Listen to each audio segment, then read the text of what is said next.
నిత్య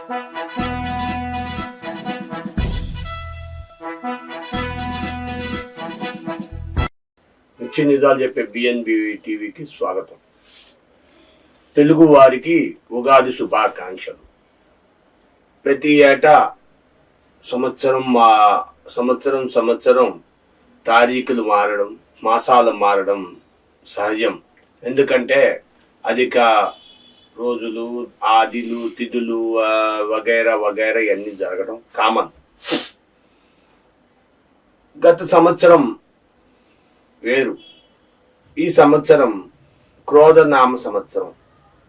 అంటే ఇప్పటికే చాలా వరకు సిద్ధాంతులు చెప్తున్నారు, విశ్లేషకులు చెబుతున్నారు, ఈ సంవత్సరం చాలా గడ్డు సంవత్సరం. మనం గతంలో చెప్పుకున్నాం, 24 అనేది ప్రతి చోట ఎలక్షన్లు జరుగుతాయి, ఇది చాలా ప్రతి ఒక్కరు తలరాతలు మారుస్తారని మనం చెప్పాం. అదే తరహాలో ఈ సంవత్సరం మన తెలుగు రాష్ట్రాలకు చాలా కత్తి మీద సాము. ప్రజలు తన మీద తాను, తన తోటి స్నేహితులతో శత్రువులు అయ్యే అవకాశం ఉంది. ఎందుకంటే కుటుంబ సభ్యులు తమకు తాము శత్రువులు అవుతారట. భార్యాభర్తలు, తండ్రి కొడుకులు, రాజకీయ నాయకులు, అన్నదమ్ములు, అలా ఒకరు కాదు ఇద్దరు కాదు అందరికీ ఈ సంవత్సరం క్రోధం. ఆ సంవత్సరం పేరే క్రోధం అంట. ఒక ఉదాహరణకు, ఒక ఇద్దరు వ్యక్తులు ఒక వ్యాపారం నడుపుతుంటే ఎవరో ఒకరు సమన్వయం పడి తగ్గాలి అనేది నానుడు. కానీ ఇద్దరు వ్యక్తులు తగ్గాలి, ఇద్దరు వ్యక్తులు కూడా తగ్గాలి. ఎందుకంటే వీరిద్దరిలో కొనసాగించాలి, వీరి వ్యాపారం సాగించాలి అంటే ఇద్దరు వ్యక్తులు తగ్గాల్సిందే. తగ్గకపోతే ఈ సంవత్సరం చాలా కష్టాలు వస్తాయి. సరే, ఇదంతా పక్కన పెట్టేద్దాం.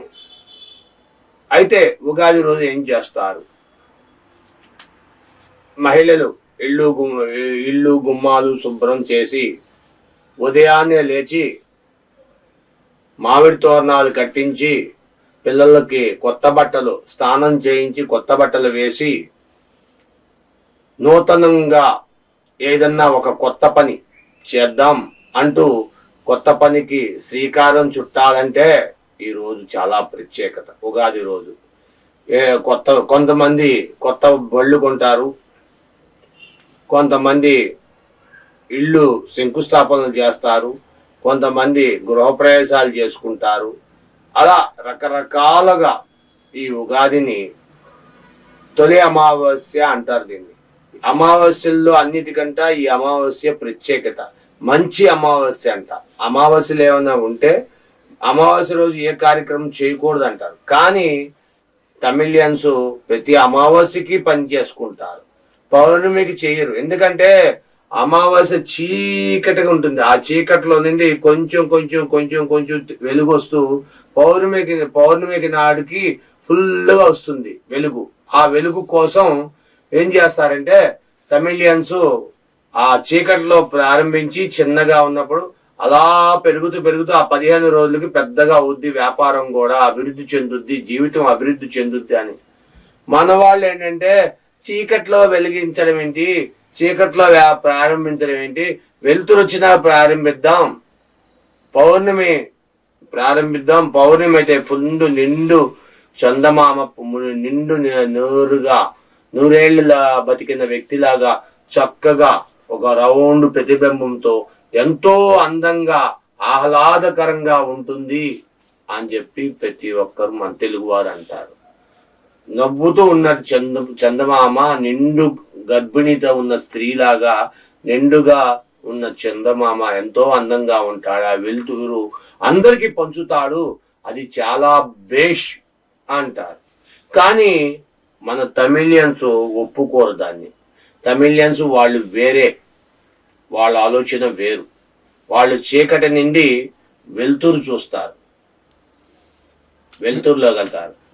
ఇక్కడికి వచ్చేటప్పటికి వెలుతురు ఫుల్గా ఉంటే మనం గౌరవిస్తాం.